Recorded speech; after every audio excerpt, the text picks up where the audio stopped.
Assalamualaikum. Hai murid-murid semua. Hari ini cikgu akan mengajar topik 6 iaitu hormati diri disanjung tinggi. Modul inovasi pada kali ini ialah kotak beracun. Pengenalan inovasi. Pertama, inovasi dalam sistem pendidikan adalah salah satu usaha untuk meningkatkan sistem pendidikan negara. Kedua, inovasi dalam kaedah pengajaran boleh dijadikan usaha tambahan untuk guru mengukuhkan pemahaman murid dan menjadikan murid lebih fokus dan berminat untuk belajar. Ketiga, inovasi juga dapat membantu pelajar untuk lebih memahami pengajaran dan berfikiran terbuka serta menggalakkan pemikiran kreatif dan kritis.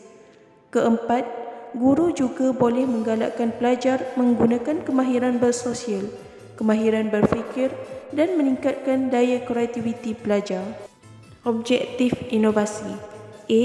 Menjadikan proses pengajaran dan pembelajaran lebih berkesan dan menyeronokkan. B. Melatih kemahiran sosial murid dalam melaksanakan kerja berkumpulan. C. Menggalakkan pembelajaran berpusatkan murid. Isu yang dihadapi oleh murid. PDP tidak berpusatkan murid. Terdapat segelintir guru-guru yang masih tidak dapat menerapkan pembelajaran yang berpusatkan murid dalam PDP mereka. Oleh itu, dengan menggunakan modul inovasi dalam proses PDP, guru boleh menukarkan pengajaran mereka dari berpusatkan guru kepada berpusatkan murid. Kandungan aktiviti pembelajaran yang kurang menarik.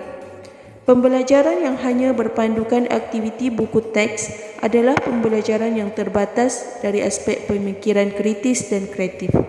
Justeru, dengan menggunakan modul inovasi, murid dapat menggunakan kemahiran berfikir aras tinggi mereka dalam proses PDP secara kritis dan kreatif. Seterusnya, kekurangan kemudahan infrastruktur. Masih ada segelintir murid yang dikenal pasti sebagai golongan miskin tegar telah tercicir dalam kemajuan infrastruktur kini. Oleh sebab itu, modul inovasi ini dijadikan sebagai inisiatif tambahan bagi mewujudkan suasana pembelajaran yang santai tetapi berinformatif tanpa perlu menggunakan kemudahan teknologi dan internet. Kaedah dan teknik penyampaian. Modul dibuat berdasarkan PAK 21. Elemen PAK 21: komunikasi, kolaboratif, kreatif, pemikiran kritis, nilai murni dan etika. Teknik penyampaian. Murid diberikan tugas untuk membuat kotak beracun berpandukan arahan oleh guru. Idea modul kotak beracun. Penerbitan idea modul inovasi ini adalah berdasarkan permainan yang dekat atau pernah dimainkan oleh murid atau dilihat oleh murid. Permainan tersebut adalah permainan musical chair. Musical chair merupakan permainan yang dimainkan oleh pemain dengan iringan muzik beserta objektif pemain haruslah mempunyai kerusi selepas terhentinya muzik yang dimainkan. Berdasarkan modul inovasi kotak beracun ini, kami telah menggunakan pendekatan kecerdasan musikal dan kinestetik daripada 9 teori kecerdasan Gardner untuk membantu murid dalam proses PDP.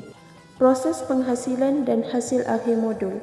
Bahan-bahan yang digunakan ialah kotak bersaiz sederhana, gunting, kertas pembalut hadiah, pen pelbagai warna, kertas warna, pita pelekat, komputer riba, alat pembesar suara.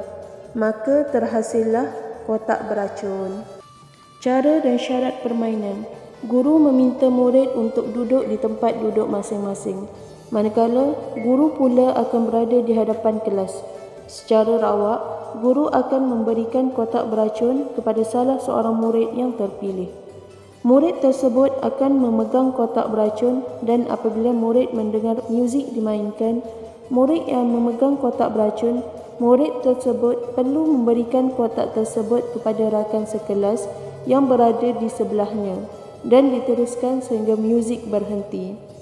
Murid yang memegang kotak beracun semasa muzik berhenti dimainkan akan mencabut kertas undi secara rawak di dalam kotak beracun.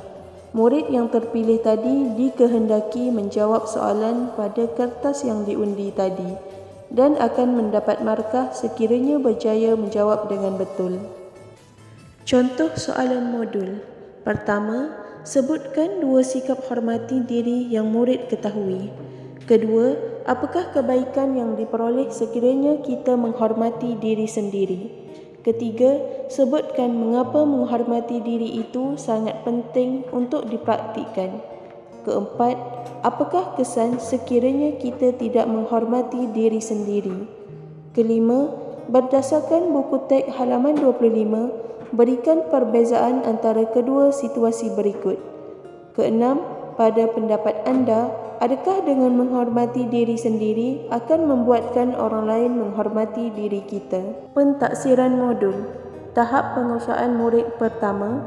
Murid mengetahui dan memahami konsep cara menghormati diri sendiri, namun masih keliru dalam menjawab soalan. 3/24 soalan. Murid 2. Murid dapat menerangkan kepentingan menghormati diri sendiri dan boleh menjawab beberapa soalan yang diberikan dengan betul. 6/24 soalan. Murid 3. Murid memahami cara menghormati diri sendiri dalam sesuatu situasi dengan bimbingan dan boleh menjawab kebanyakan soalan dengan betul. 11/24 soalan. Tahap penguasaan 4.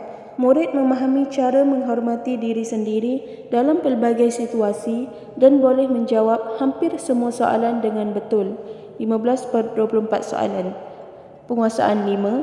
Murid memahami dan mengamalkan sikap menghormati diri sendiri dalam kehidupan seharian dan boleh menjawab soalan dengan betul, namun masih keliru untuk menjawab soalan berbentuk kebat.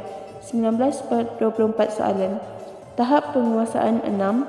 Murid memahami dan mengamalkan sikap menghormati diri sendiri dalam kehidupan seharian secara boleh dicontohi dan dapat menjawab semua soalan dengan betul, termasuk soalan yang berbentuk kebat.